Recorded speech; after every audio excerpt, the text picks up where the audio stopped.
Si vous écoutez Changer la norme, c'est que l'entrepreneuriat vous intéresse. La Fondation Entreprendre a décidé d'encourager les initiatives sociales et solidaires en soutenant Changer la norme. Depuis 10 ans, elle agit en faveur de la cause entrepreneuriale. Elle développe l'esprit d'entreprendre chez les jeunes, elle favorise l'égalité des chances et accompagne les parcours de celles et ceux qui entreprennent. Retrouvez toutes les initiatives de la Fondation Entreprendre sur www.fondation-entreprendre.org. Je veux voir le bonheur dans chaque œil de chaque spectateur. Il faut que tu respires. Moi à mon bisounours, je lui fais des bisous. T'es gentil, t'es tout. Bonjour et bienvenue dans Changer la norme, le podcast qui invite les entrepreneurs sociaux à parler sans langue de bois. Je suis Flavie Després et depuis 5 ans, je rencontre, grâce à CareNews, le média des acteurs de l'engagement, celles et ceux qui œuvrent à un demain meilleur, durable et souhaitable. Ils ont choisi de faire carrière ou de se reconvertir dans l'entrepreneuriat social à travers des structures aux statuts variés. Ils sont plus ou moins jeunes, ils ont une dizaine ou des centaines de salariés et de bénévoles, du chiffre d'affaires et du mécénat. Ce sont des créateurs, des faiseurs, des changeurs de monde et ce sont surtout des entrepreneurs. Avoir choisi l'économie sociale et solidaire ne fait pas de dessin. Et pour faire de cette économie une norme, pour changer la norme, il fallait un endroit où en parler normalement, où parler du positif et du moins positif, de ce qui change et de ce qui reste à changer. Je suis fière d'entamer la saison 3 avec un spécimen très intéressant. Alexis Krisev a monté plusieurs entreprises dites à impact, et ce dans des domaines variés. Aujourd'hui, à la tête de Gifts for Change, il promeut le goodies responsable. Il a fait le pari de réconcilier l'objet promotionnel et tout ce qu'il incarne de défauts de notre époque, pollution, plastique, surconsommation, conditions de travail et de production déplorables, avec des besoins de communication éthique qui changent la norme. Sa grande connaissance du secteur de l'ESS et de l'entrepreneuriat fait de cette première rencontre 2020 un moment passionnant que je suis ravie de partager avec vous et j'en profite pour vous souhaiter une belle et heureuse année.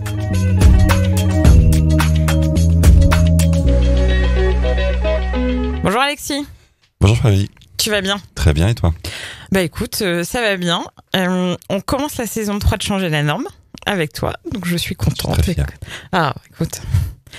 Je te propose qu'on commence par ton parcours parce que je crois que tu es celui à ce micro qui a monté le plus de structures dans l'entrepreneuriat social et surtout tu vas me raconter mais tu n'as fait que ça en fait et c'est quand même voilà ça commence à exister mais c'est rare les primo-entrepreneurs qui écoute j'ai beaucoup de chance en fait, j'ai beaucoup de chance quand je suis sorti de mon école de commerce. Mon premier job ça a été de rejoindre Tristan Lecomte chez Alter Eco, il avait monté Alter Eco et mon premier job ça a été de faire la tournée des supermarchés pour convaincre qu'un produit plus cher mais acheté dans des conditions plus éthiques ça avait un avenir et j'ai vécu l'aventure Alter Eco comme ma formation après mes études et quand t'as goûté à le mix entrepreneuriat essence, c'est difficile de revenir en arrière. Donc tu étais commercial chez Alter Eco? J'étais DG en fait, mais on était deux au départ si tu veux, donc j'étais cofondateur, j'étais DG et puis progressivement on s'est retrouvés au bout de quelques années 50. Et t'as convaincu beaucoup de supermarchés? Oui, on avait plus de 3000 points de vente en 2008, moi je suis arrivé en 2002, enfin j'ai pas tout seul, on était toute une équipe, mais en tout cas on a convaincu progressivement par l'exemple, par la preuve, par le fait que ça marchait, que les clients en redemandaient, un grand nombre de supermarchés. Ouais. Après Alter Eco, j'ai participé avec Tristan à nouveau après Alter Eco à la création de Pur Projet, qui est un collectif, qui est une entreprise sociale qui développe des programmes de reforestation et d'agroforesterie à travers le monde qui permettent d'amener du développement humain dans des communautés, enfin du développement économique pour des communautés d'agriculteurs à travers le monde grâce à la reforestation. Et puis ensuite j'ai créé, mais là c'était vraiment des projets que j'ai créés moi-même, Hatch, qui est une entreprise de conseil en RSE et en mesure d'impact. Donc c'était pour partager avec d'autres. Est-ce que tu peux rappeler ce que c'est que la mesure d'impact? Bien sûr. Merci. Et donc avec Hatch, ce que nous faisons, c'est que nous aidons les entreprises à mesurer leur empreinte environnementale, leur impact environnemental et aussi leur impact social. Donc des entreprises normales. Des entreprises normales et des ONG et des associations et des entreprises sociales. D'accord, donc toute structure qui a un impact positif et négatif, tu les aides à mesurer cet écho qu'ils ont. Parce que mesurer, c'est clé pour prendre des décisions stratégiques en fait. Et donc notre métier chez Hatch, c'est l'accompagnement stratégique, c'est du conseil en stratégie, mais des stratégies dont le fondement, le cœur, c'est la volonté de contribuer au bien commun. D'accord. Et donc, tu as des grosses entreprises. Enfin, je sais pas. Est-ce que tu peux nous citer des clients un peu connus pour que les gens voient? Ouais, il y en a beaucoup. On travaille pour des grands groupes, des entreprises plus moyennes. On a travaillé pour L'Oréal, pour Danone. On a travaillé pour Michel et Augustin, pour Vente Privée, VP. On travaille aussi pour des ONG pour la mesure d'impact, comme les Restos du Cœur. On a travaillé pour des startups sociales comme À l'Envie, qui fait de l'accompagnement de personnes âgées dépendantes. Le numéro 3, je crois, de la saison 1. Je vais citer que des noms de gens qui sont passés par ici. Non, mais on a de très nombreux clients sur des enjeux qui sont comment est-ce que on se développe davantage, on développe notre impact et on développe notre activité en y mettant plus d'engagement, plus de sens, plus de contribution au bien commun. Oui, puis c'est un outil de conviction aussi, notamment pour les assos, pour aller chercher des fonds, de pouvoir mesurer ce qu'elles font en bien ou économiser d'ailleurs à l'État ou aux autres, c'est un argument. Exactement. Okay. Donc, Hatch, du conseil et de la mesure d'impact. Hatch fête ses 10 ans. Voilà, cette année. Bon anniversaire. Merci. Et j'ai créé plus récemment, il y a 5 ans, Gifts for Change, qui est une start-up sociale qui a créé un concept qui s'appelle l'engagement par l'objet. Et je pense qu'on va en parler un peu plus, mais qui intervient sur un secteur qui est un de ces secteurs qui paraissent, à l'époque actuelle, face aux crises qu'on traverse, un peu marcher sur la tête. C'est quand tu prends la communication par l'objet, c'est un secteur considérable. 1,3. Donc c'est des goodies, on va parler. Voilà. Non. C'est des goodies, ouais. Mais pour que les gens se rendent compte. Tu vas voir, c'est bien plus que ça. Ouais. Mais c'est le secteur des goodies et des cadeaux d'affaires en fait. Un secteur qui existe depuis plus de 300 ans, qui fait 1,3 milliard d'euros en France, qui est fait de plastique, d'électronique et de made in China. Donc, et toi, tu as décidé de changer ça. Ouais, absolument. Gros boulot. Ouais, mais je crois beaucoup au fait à la capacité d'entrepreneurs sociaux d'entrepreneurs qui veulent avoir un impact. Je crois beaucoup au fait d'aller sur des marchés comme ceux-là, d'aller apporter quelque chose qui va être très innovant, très disruptif et qui va l'être d'autant plus que c'est sur un secteur où la norme, le podcast s'appelle Changer la norme, justement sur les secteurs où la norme c'est un manque de transparence, beaucoup de pollution, de la pétrochimie, des conditions de travail mal tracées, beaucoup de non-sens écologique et social, c'est des terrains de jeu exceptionnels pour des entrepreneurs sociaux que nous sommes. Oui, et puis il y a beaucoup de choses, même si je pense que les choses changent parce qu'on n'a pas le même regard.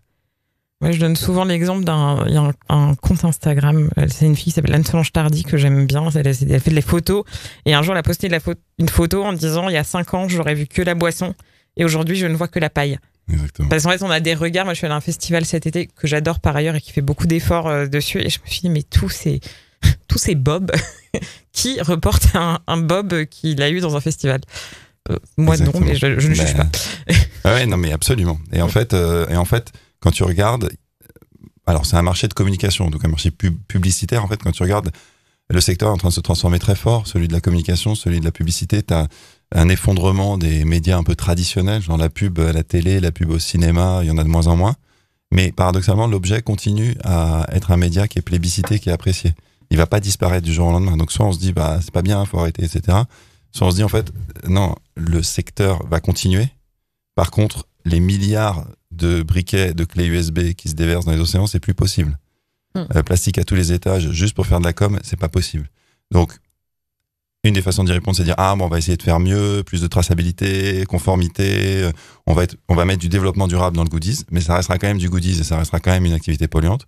Soit on se dit non, il faut être plus ambitieux que ça, il faut carrément apporter un truc différent, il faut changer la norme, c'est vraiment ça. Du coup, on va repartir au début de Gifts for Change. Comment ça t'est venu l'idée? Donc, tu avais ce constat, mais pourquoi ce produit-là en particulier et pas, pourquoi pas notre business vu que tu en avais déjà un certain nombre à ton actif? En fait, je suis pas parti tout de suite sur ce marché. En fait, moi, comme je te l'ai dit, j'avais participé à Pure Projet qui développe des programmes de reforestation. Pure Projet s'adresse plutôt aux entreprises en leur disant on va aller développer des programmes d'agroforesterie dans vos filières. Donc c'est très business. Et je me suis dit, ces projets de reforestation à travers le monde, c'est des projets agricoles, je rencontre des gens, c'est exceptionnel, c'est des aventures dingues, j'ai envie de le partager avec le plus grand nombre. Et j'ai eu une idée toute simple, je me suis dit on va créer un petit bracelet qui permet aux gens de parrainer un arbre quelque part dans le monde en achetant ce bracelet et en le portant. Et donc de revendiquer aussi leur soutien à la reforestation avec un bracelet qui plante un arbre. C'était une idée toute bête, toute simple. Au début, je l'ai lancé comme ça. Je me suis dit, tiens, je vais essayer de le mettre dans quelques magasins, je vais le mettre sur Internet. Et je me suis rendu compte, parce qu'on me l'a demandé, que cet objet était particulièrement intéressant et adapté pour pour devenir un objet publicitaire, en fait. Et c'est ce que j'ai fait avec le Stade de France, avec Xavier Parenteau, qui était le directeur RSE du Stade de France à l'époque. On a fait une super opération où, devant le Stade de France, pendant un match des 6 nations de rugby, France-Irlande, on allait au-devant des gens et leur disait « Est-ce que vous savez que là, pendant la durée du match, 80 minutes, il y a 2000 fois la surface du Stade de France qui va être déforestée dans le monde ?» C'est quand t'es devant le stade, c'est assez impressionnant. Ouais. Et donc, dire, ah ben non, on sait pas, qu'est-ce qu'on peut faire? Vraiment, la réaction qu'on a toujours, c'est catastrophique, mais qu'est-ce que je peux faire? Tu vois, les gens s'effondrer. On va dire, tu peux faire un truc très simple. Ce bracelet, on te le vend 5 €.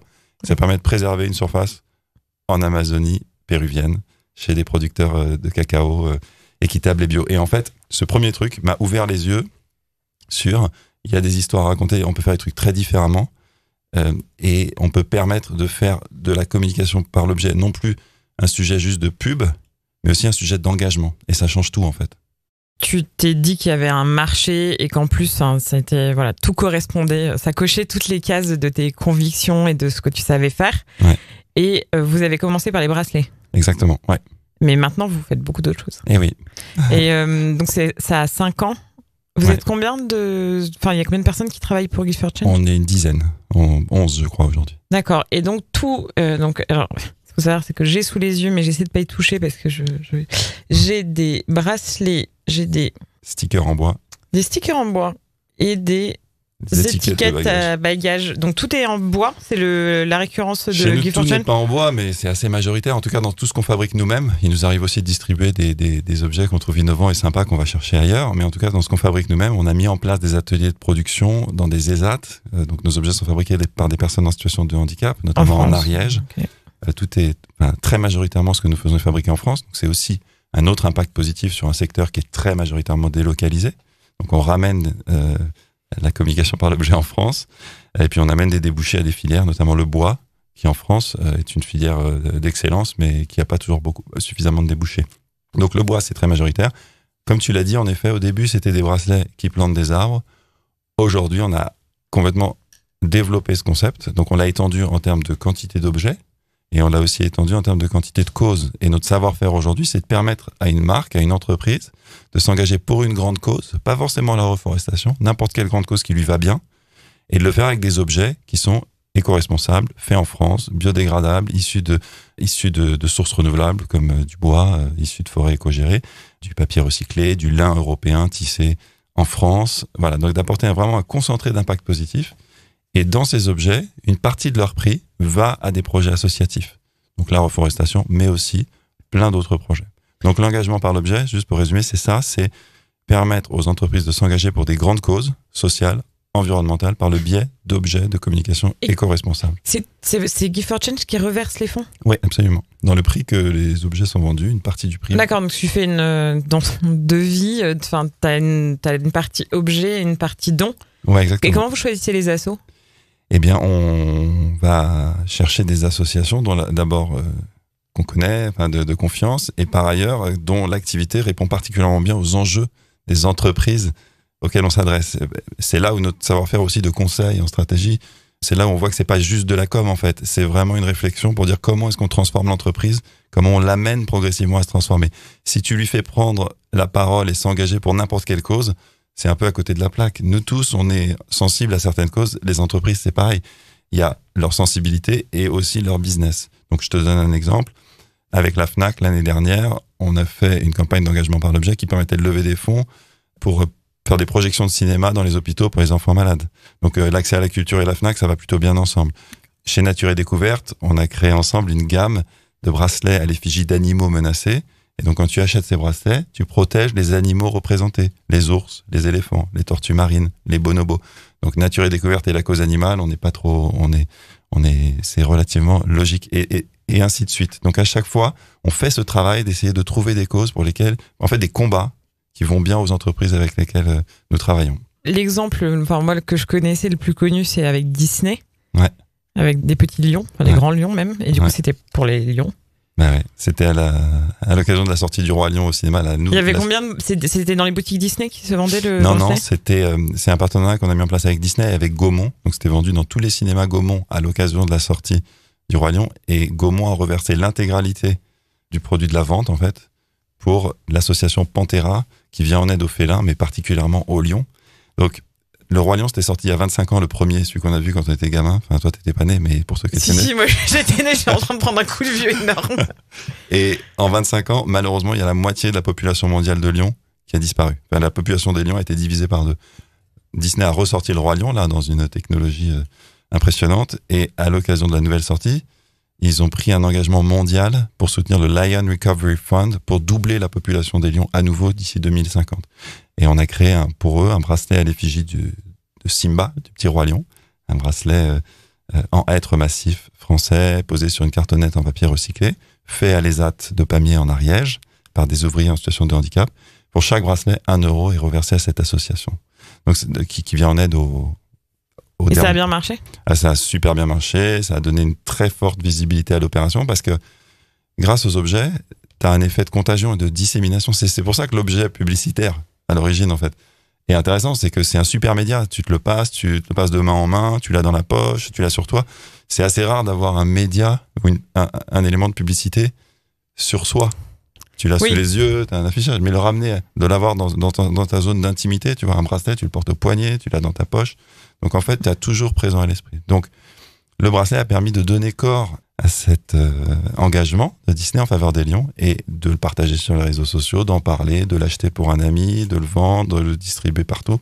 Et donc effectivement, l'opération a eu un très très fort retentissement.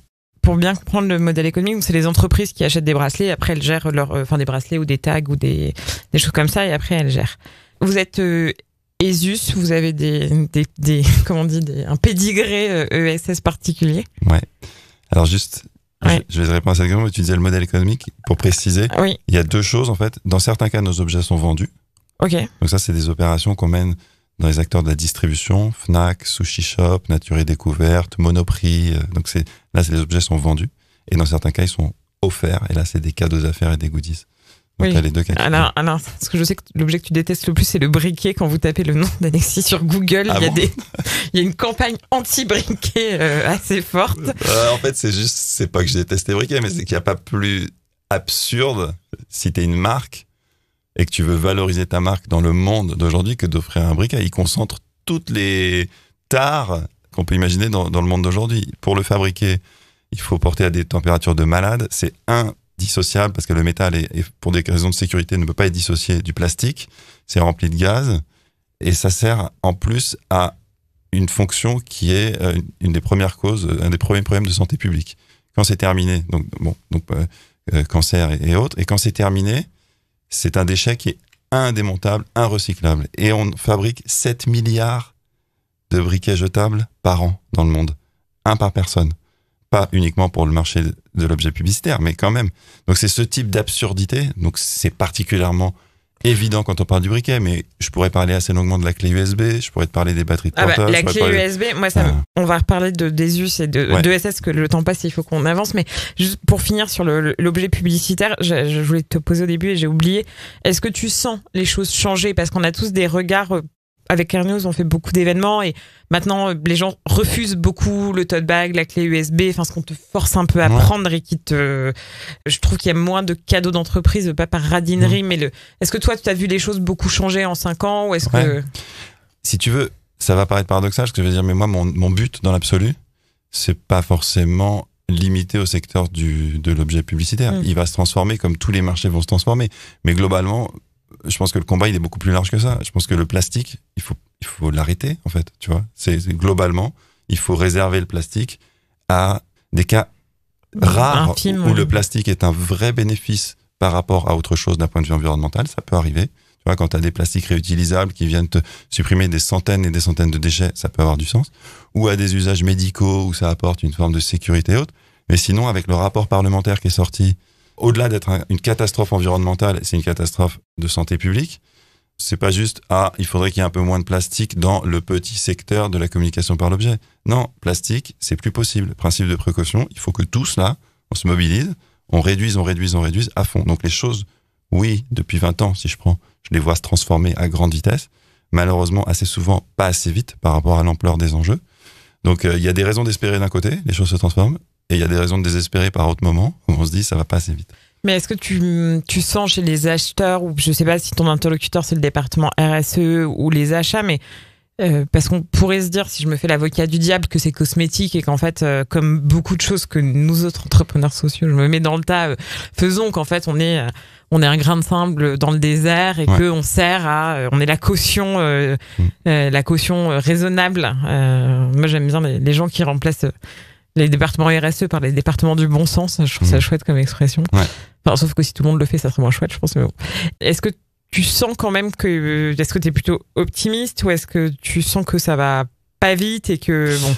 Je suis d'une nature optimiste et mais je suis comme tout le monde, je constate l'ampleur des enjeux et je vois quand même que le mur approche à grande vitesse. Après, je suis d'une nature optimiste et surtout plus qu'optimiste, pragmatique, très pragmatique. Et en fait, inutile, utile, superflu, pas superflu, on fait ça pour les bonnes raisons, pour les mauvaises, en fait, c'est tellement compliqué d'en débattre. Genre, ce qui est utile pour toi peut être inutile pour moi et vice versa. C'est pas à moi de dire si l'objet pub, c'est utile ou inutile. Ce que je sais, c'est que c'est 1,3 milliard d'euros et que ça fait des années que ça dure et que ça va pas s'arrêter demain. Donc, le sujet, c'est justement d'aller transformer des secteurs. S'ils sont inutiles, on peut dire faut les faire disparaître. Si on veut faire disparaître tout ce qui est inutile, est-ce qu'on fait disparaître la musique, la poésie, l'art, enfin tu vois, où est la limite de l'utilité? Ou on peut dire faisons-en quelque chose d'utile. Et un briquet made in China pourri pour une marque, je pense que c'est parfaitement inutile, ça peut disparaître.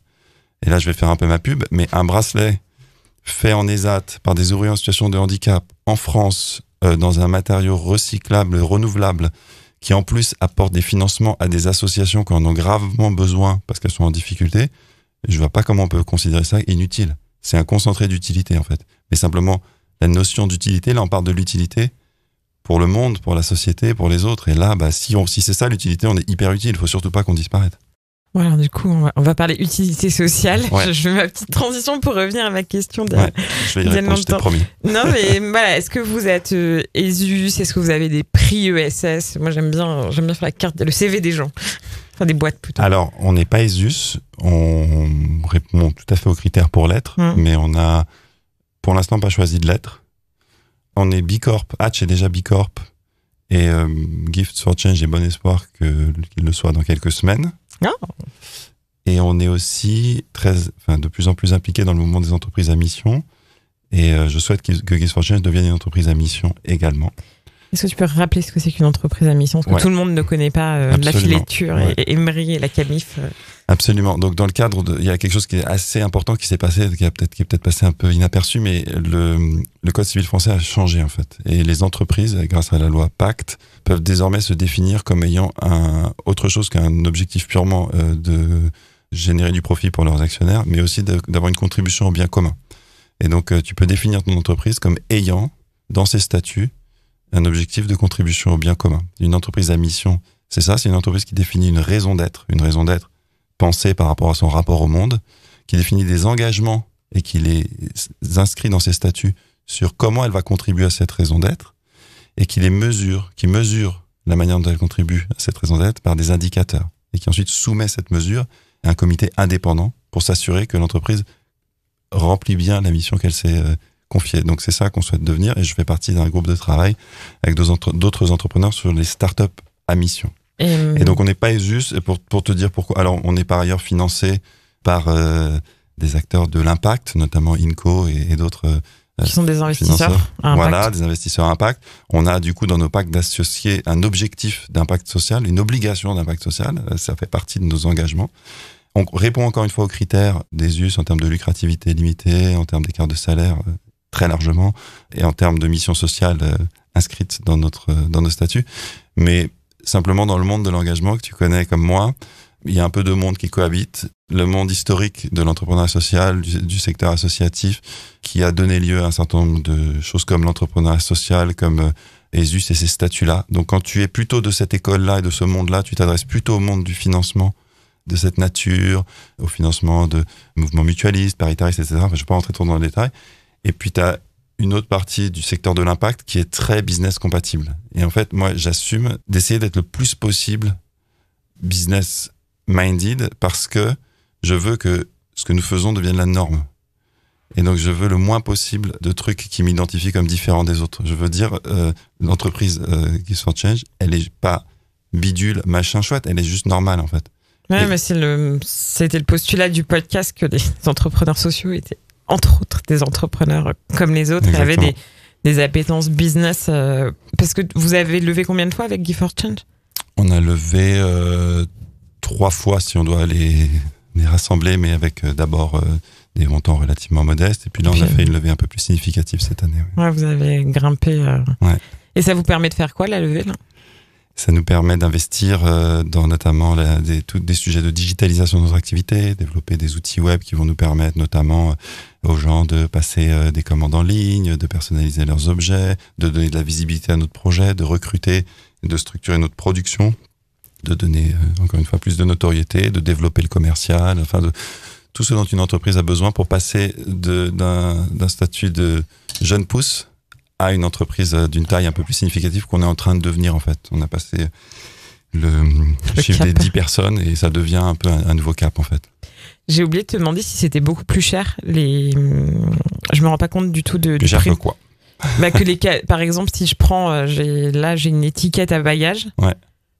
Si je veux la même en plastique ou non responsable. C'est beaucoup plus cher. D'accord. C'est incomparable. Mais c'est parce que tu m'as demandé si je veux une étiquette de bagage. Tu peux en avoir en papier à 5 centimes. Là, tu as une étiquette entre les mains qui doit coûter 5 €. C'est 100 fois plus cher. Non, j'en ai quand même une belle, un truc qui dit. Ah, mais il y en a aussi d'autres pas qui le sont truc de la SNCF. Bah, certaines sont aussi beaucoup plus chères que les nôtres. Oui. En fait, la réalité, c'est que quand les gens cherchent des cadeaux d'affaires, ils cherchent dans une fourchette budgétaire. Ils veulent quelque chose à 1 €, quelque chose à 5 €, quelque chose à 10 €, quelque chose à 30 €. Et ça, on a des solutions esthétiques, design, made in France, engagées pour tous les budgets.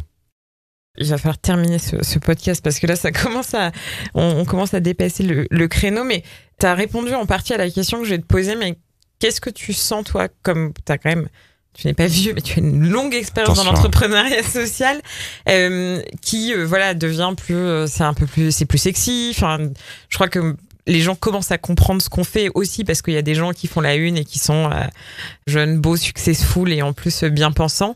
Qu'est-ce qui t'a marqué, toi, ces dernières années sur les changements de l'économie sociale, enfin du secteur de l'ESS et de l'entrepreneuriat social ? Une des choses qui me marque en ce moment, c'est que quand tu prends tous les secteurs d'activité, t'as une déconsommation. Tous les secteurs l'économie semble aller mal, les choses baissent, la consommation dans le food, dans le textile, etc. Et puis les seules qui s'en sortent, les marques qui sortent du lot, c'est celles qui sont engagées. Donc c'est en train de devenir la norme, comme on s'est dit. Et ça, je trouve ça hallucinant, je trouve ça génial. Et c'est ce qu'on espérait, c'est ce qu'on s'est toujours dit depuis 20 ans. Et c'est en train de devenir une réalité. Les autres choses qui me marquent aussi, toujours dans cette idée-là, c'est que c'était les gens de ce secteur-là, on était tous un peu des ayatollahs, des babacools. Moi, quand je suis sorti d'école et que j'ai dit je vais faire du développement durable, on m'a dit du quoi, et commerce équitable, quoi, etc. Enfin, c'était un peu, ok, mais nous, on va faire carrière. Toi, tu vas faire un truc sympa, mais voilà. Aujourd'hui, c'est pris beaucoup plus de sérieux. Et je le vois aussi dans notre activité de conseil. Si tu veux, des gens, des très grandes entreprises de toutes sortes viennent chercher conseil auprès de nous parce qu'ils croient vraiment. Désormais, en fait, c'est plus un truc pour faire joli de faire de l'engagement. C'est une obligation. Il y a une espèce de maturité qui est en train d'arriver, qui est en train de se dire le business de demain, c'est celui-là. Dans le monde de l'investissement, c'est là que ça se passe. Dans tous les secteurs d'activité, c'est là que ça se passe. C'est là que ça va se passer. Demain, une entreprise qui ne sert à rien d'un point de vue de sa contribution sociétale, elle est morte, c'est sûr. Il y a pas de en ratio et en budget, on n'est pas encore sur maturité. Et après, c'est l'autre partie du financière et économique. Je suis entièrement d'accord. Après, c'est vrai que ça, c'est une réalité, c'est une conviction qui était un peu une conviction, une lubie il y a quelques années, qui devient une conviction qu'on est très nombreux à avoir, y compris des gens issus d'un monde très classique. Après, il y a un vrai enjeu de changement d'échelle. Et il y a beaucoup de gens qui sont dans l'impact qui n'aspirent pas à changer d'échelle, à devenir des gros trucs. Parce que justement, c'est un peu le monde classique, les gros trucs. Et donc, on a un vrai défi qui est celui de la taille et du changement d'échelle et pour imposer cette norme. Donc, je suis d'accord avec toi. Il y a les deux choses à la fois. Il y a à la fois... Comment devenir gros et bon. Rester bon en devenant gros. C'est un peu ça le défi de demain, sans doute. On va finir par des petites questions auxquelles tu dois répondre rapidement en une phrase et sans dire moi. Enfin, tu comprendras en les écoutant. Donc, on a parlé de la loi Pacte. Quelle est la raison d'être de Give for Change ? On est en train de l'écrire.